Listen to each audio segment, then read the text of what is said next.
নাহমাদুহু ওয়া নুসাল্লি আলা রাসূলিল কারীম আম্মা বা'দ।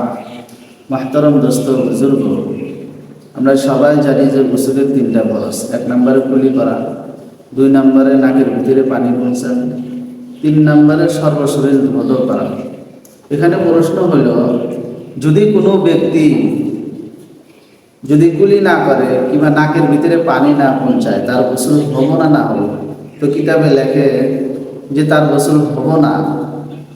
ওই ব্যক্তি যদি গোসল করার পরে যদি কুলি করে নেয় কিংবা যদি নাকের ভিতরে পানি পৌঁছায় নেয়, তাহলে তার গোসল হয়ে যাবগা, তার নতুন করে গোসল করার জরুরত নাই। খালি কুলি করলে আর নাকের ভিতরে পানি পৌঁছালেই হবো।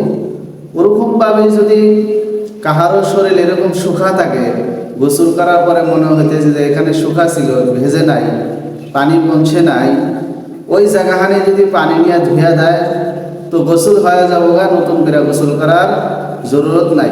এভাবে যদি আমরা গোসল করি, আমাদের গোসলের ওয়াজিব যেটা আছে সেই ওয়াজিবটা আদায় হয়ে যাবে। আসসালামু আলাইকুম।